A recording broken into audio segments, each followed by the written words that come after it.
Na, o dabar norėčiau pakviesti ant scenos Lietuvos Respublikos Krašto apsaugos viceministrą Edviną Kerzą.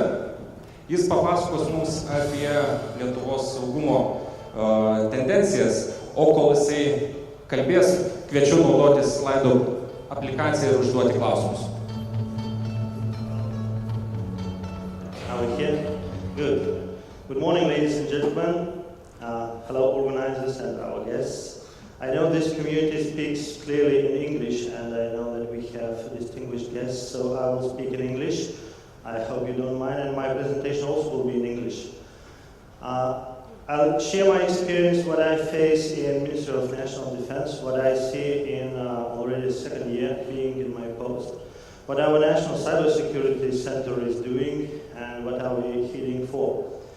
First question for me was this morning, why are we here? And probably because we have some challenges. Some challenges inside our country, some challenges around us in Europe, in the world. Probably it costs us, the damage costs. So you may see that over last year we were facing or investigating approximately 55,000 incidents. It's quite a lot for such a small country. And Europe, look, 4,000 incidents per one day. And a huge damage to our economy that might be done for viruses like NotPetya. An example like Maersk, who nearly bankrupted because of the NotPetya encryption. And they were not a main target, but they still faced approximately $250 million. It cost to replace the whole equipment for them. I was speaking to their head. He said, one more 100 million and we are done. So it means the biggest ship transport company is gone of the world. What else do we see? Incidents are increasing. Is it true? Is it so rapidly increasing, 10% every year? Or just our capabilities are getting better and we can detect, deter, and investigate in an early stage? I would say a mixture. I'm talking with policemen, with regular policemen who are facing criminals, and I'm asking how the situation is changing. Do we have less incidents? They say no. The amount of incidents is on the same level, just they get the new form. Yeah? Bad people don't go to rob a bank with a brick, with a stick. They get tools, they go to internet, they do social engineering, they cheat, they fake, and they get their money. So what did we see in 2016? So probably main threats were internet sites and their vulnerabilities, DDoS attacks, which was quite serious. In those times, we all remember Crimea and our parliament video conference that was DDoSed and could not happen at that time. But when we look into 2017, DDoS is already gone. It's not a threat anymore, or it's not so much important that we need to fear. But social engineering is increasing highly, approximately 3 times. So it means bad people find new ways, new forms, how to do bad things. This is the situation on internet sites, and very soon our National Cybersecurity Center will provide a whole review on all internet sites of whole Lithuania. It was something about 50,000 internet sites that were screened. And the bad thing is that they are not secure. They are outdated, they are breached, they have vulnerabilities, and we don't care about that. We install a TVS, we buy it, and we leave it. We just put new messages, but we don't care about scripts, we don't care about updates, about new versions, about security features to put into that content management system. Threats from outside, yes, Lithuania is very small, but very interesting for other countries. And we see that scanning, it means looking for vulnerabilities, is increasing. Sometimes we see that it's being done from the countries that are very close to us, that are our friends, like UK. But we all know that bad people use other infrastructure to do bad things. So it doesn't mean that UK is trying to find weak points in Lithuania. It means someone is using their infrastructure to do that. like Germany, sees that a lot of scanning, a lot of bad activities come from Lithuania. But it doesn't mean that you guys are doing bad things. It means someone is using our cheap and very high-speed infrastructure to do bad things. If we look at the map, it's 2016, how our opponents are looking into us, where they try to find those weak points, it's obvious. Military objects, critical infrastructures, some important things for Lithuania. And last year, they started looking into our governmental institutions, trying to get into our internal networks, leak data, and unfortunately they were successful. Our governmental institutions were broken down, leakage was detected, okay, it was stopped, but still we lost some data, which is the main target for other countries' special forces. And this is my favorite slide. When I say that the main threat to Lithuania comes from Russia Federation, I always try to show this chart so you can understand how they are thinking. 27% of incidents or possibilities were found in energy sector. It means disconnect the grid. You don't have electricity, military is not moving, critical infrastructure is stopping. 22% in law enforcement. It means disconnect police radios, registers, so they can't check what the situation is, so you have the chaos in the city, right? Then 21% foreign affairs and security. It means know your enemy's friends, defense plans, and you have cyber situation in the country. You're gone. That's how they do in Georgia, that's how they do in Ukraine, that's how they try to do in Lithuania or other countries. And we are in top 10 target list on their schedule. Is it something new? Did it happen only in 2017? No. I personally remember first incident happening in 2006. In 2013, we declared globally to everyone, to people, officially confirmed that we have proof that Russia Federation is trying to do an impact on Lithuania. So how they do it, or bad people, what are they looking for? They're using new technologies, they're using you, people, they're using social engineering, because the weakest point is you, or us, is human. We can have a lot of equipment on our perimeter inside, but the weakest point is human. Why? I'll share my experience. I know there are people who were doing this social engineering event in our office. So it was Christmas time, December. We sent an email saying that you have a parcel arrived, so please provide your name, address, email, and you will get your parcel home. A lot of people thought, yeah, probably someone sent me a parcel, maybe friends or someone else. I did not order it by myself, but why not to provide? I will get a free parcel, some gift.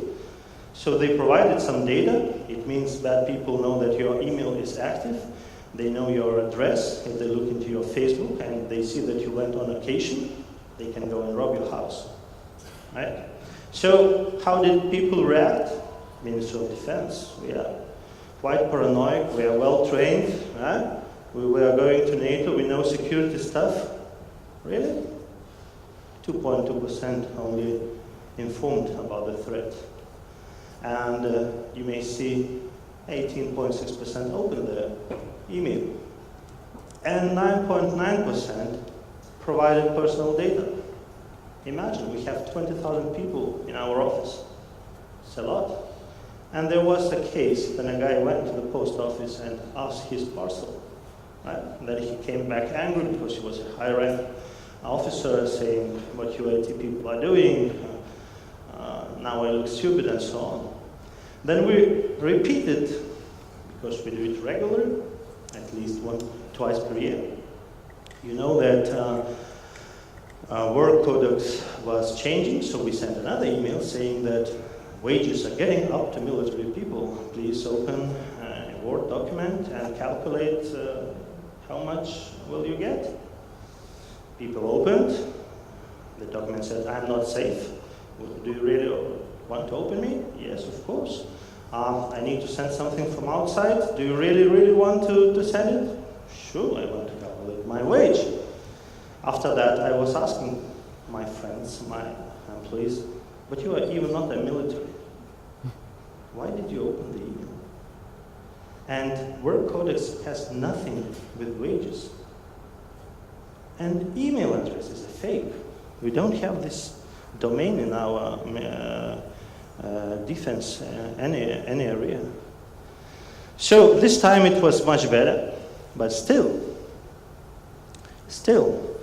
of course, 83% were good, but 14% were not good, and 3%, only 3%, remember it was 2.2, only 3% informed us about the threat. I mean IT people, administrators were informed by only 3% of employees.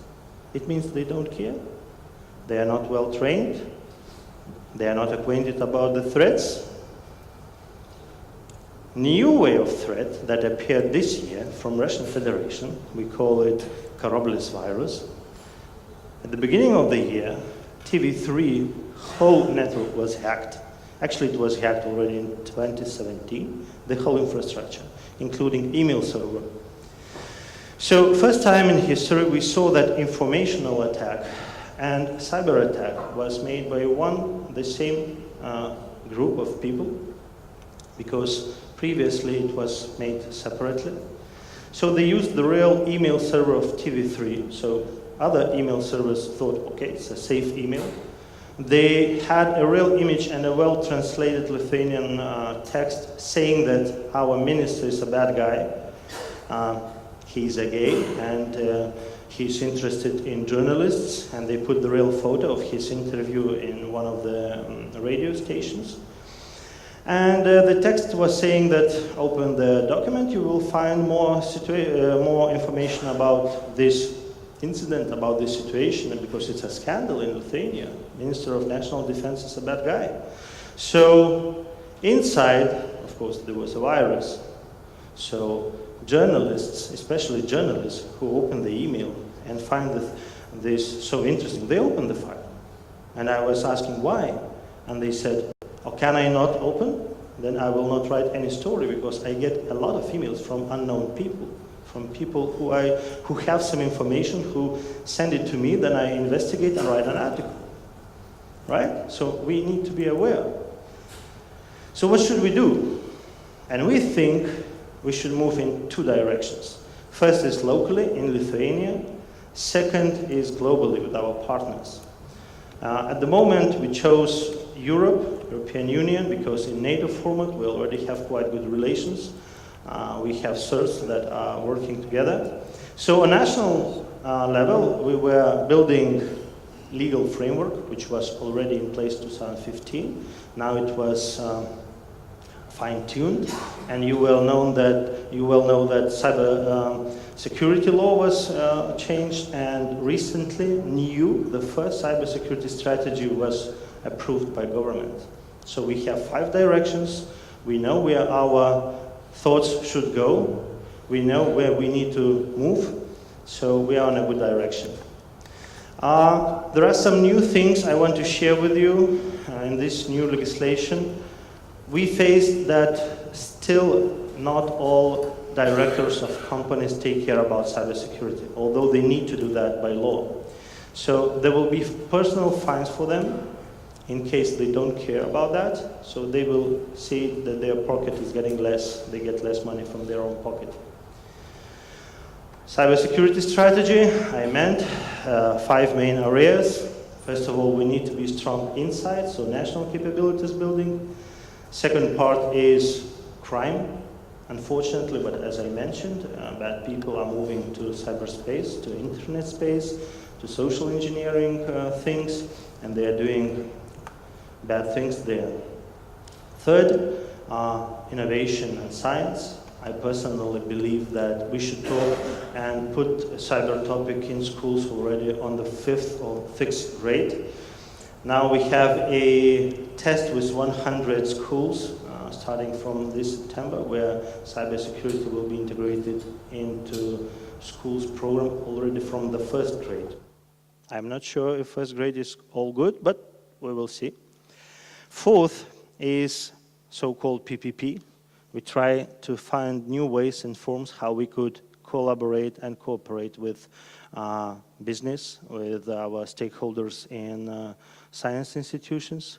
So you probably already heard that we signed a agreement with main news portals. So it was a concrete project on PPP. We are doing common practice with business. We are doing an international project where we invite all academy and business to get in the project, and I will share that a little bit later. And the fifth is cooperation with our international partners, as I said, EU, NATO, bilateral talks, like with the United States of America, where we are creating and building a regional cybersecurity and competence center in Kaunas, which we truly believe will take a very serious part in our whole strategy, because we can't rely only on one city, Vilnius. In case of military actions, we can easily lose this city, so we need to have a backup, a good backup, somewhere in the middle of the country with competence inside, with security operations centers, with technologies and capabilities. So this is the roadmap we've been doing over past 1 year.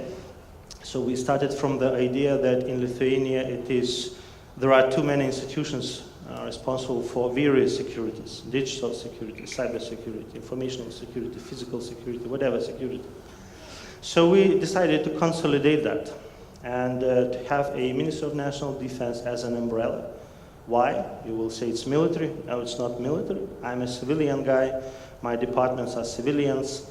Ministry of National Defense is not military. Military is somewhere aside. It's another organization responsible for military stuff. So we did the whole consolidation, and from this year's 1st of September, we are done. And the only and last job left is a closed governmental network that will be introduced this autumn, and a new wave of discussion will be starting. So this is a short scheme, how we are working. Minister, me personally, I'm the guy who is Chief Security Officer in Lithuania at the moment, and my departments that are doing policy and implementation. This is our National Cybersecurity Center, as I mentioned. They solve approximately 55,000 incidents per year, accredit approximately 500 IT systems and networks, and they're doing R&D.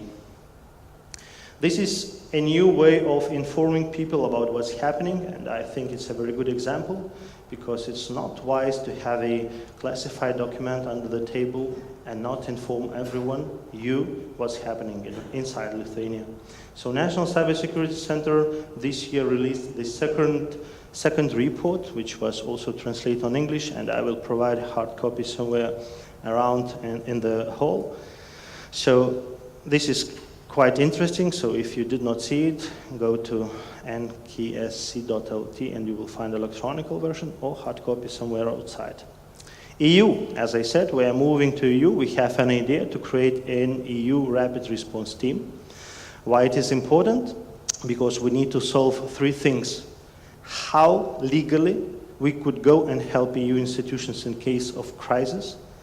How legally we could help each other, I mean other countries that are inside the EU. And third, how we could help our partners, countries like Georgia or Ukraine, in case of a cyber attack, huge attack on their infrastructure. Today, we cannot. In EU, legally, we cannot, because cyber is the fifth domain.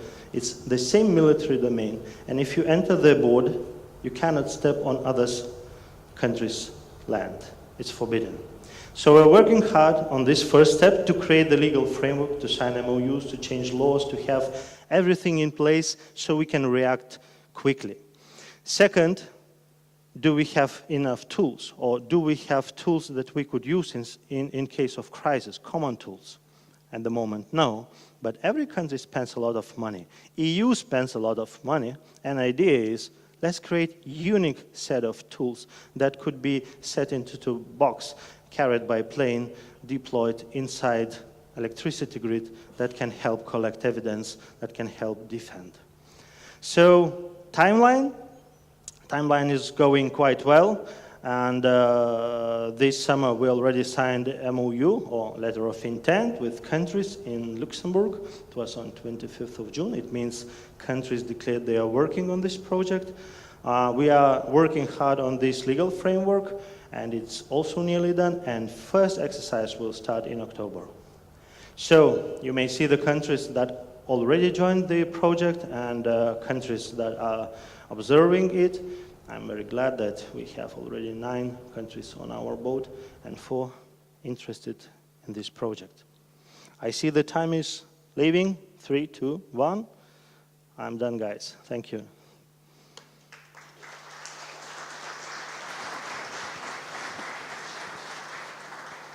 Thank you, Mr. Edvinas Kerza. Would you like to proceed in English or Lithuanian? As you wish. I can speak in Lithuanian, yes. What's your opinion? Would you like to proceed in English, Lithuanian? All right, so no clear opinion. Let's do that in English. The first and the most popular question, why Lithuanian governmental institutions uses software made in Russia, and the example is form filler. I believe it has been used by state tax regulator. I see main 3 reasons. First, when we talk about difficult systems, SCADA systems, they were installed over those Russian years, and it's not so easy to change railway or airplane systems so quickly. Second problem is that when we talk about private, government cannot tell what you need to buy, what you can eat, or what you can drink.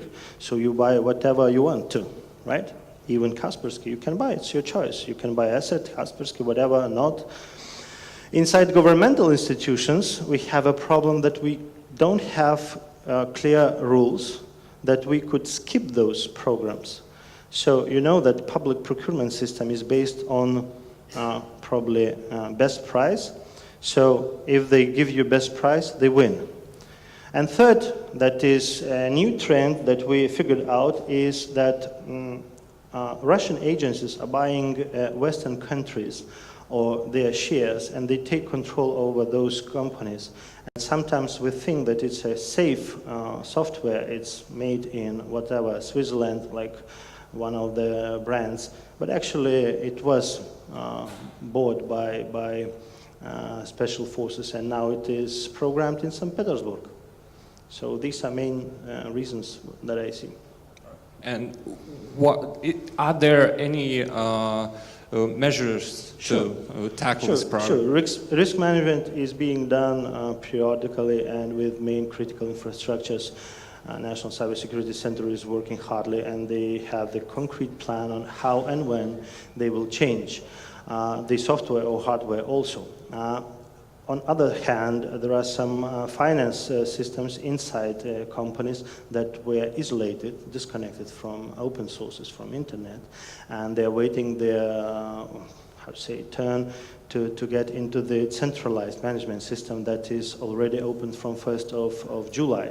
So government is centralizing global functions like finance, like people, human resources, like lawyers. So when you have one new system, which is quite safe, everyone will move to that. All right, thank you. Next question. All right. So sure, I can answer this. Yes, there is a concrete sum of money in national budget. There is a sum of 7 or 8 millions in EU budget. There are already confirmed 3 millions in United States of America cooperation program, and so on. So, yes. Okay, that's great. Next question, please. And there is a $2 million new wave going from EU that everyone can apply on that.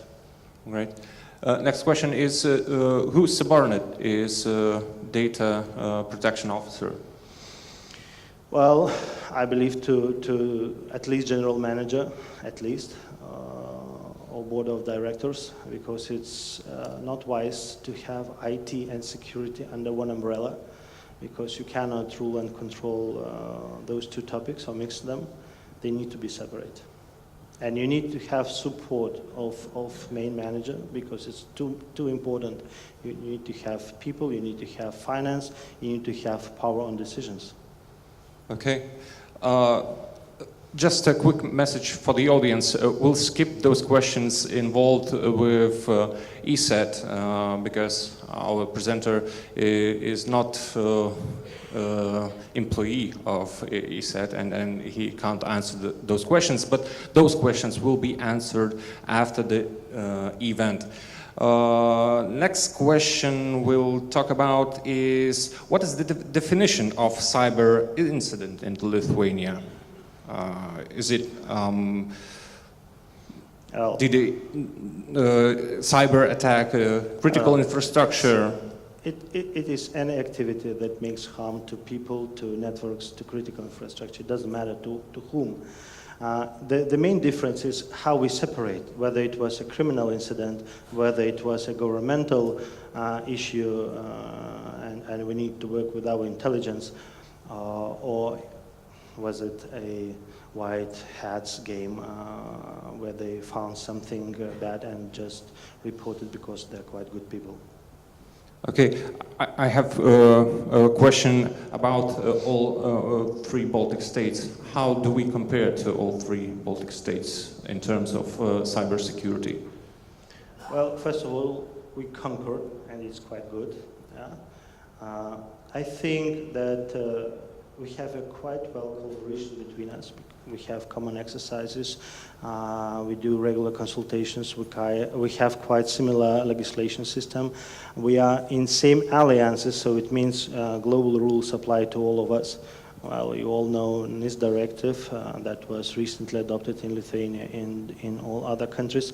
So I would say not only three Baltics, but the whole Europe is going to common standard, to common rules, to common understanding, who is responsible for what, how we share information, how we deal with incidents.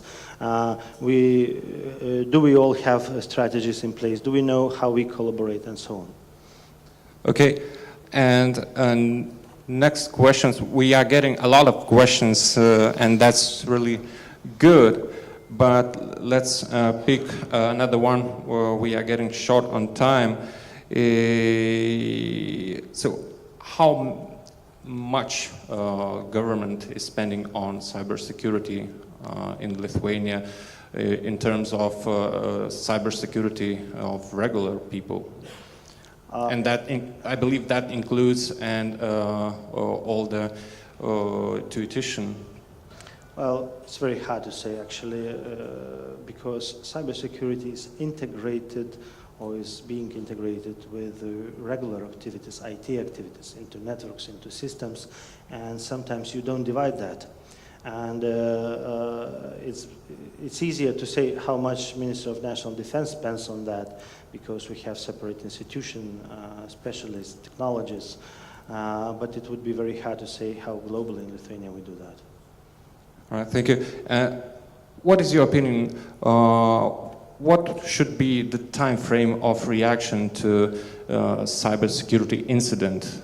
We have a question stating that it was 5 hours. Isn't a bit too long? Well, it depends on incident. I remember once we were trying to reach administrators 2 days because it was weekend and we could not get them from the bed and make them go to office and try solve the incident. So it depends, I would say, but it also depends on incident type. If it is a, I don't know, social engineering email that was detected that arrived to the email server, but it is Saturday and no one is working, so probably it's all good if we just wait until Sunday when the administrator comes and just blocks that email.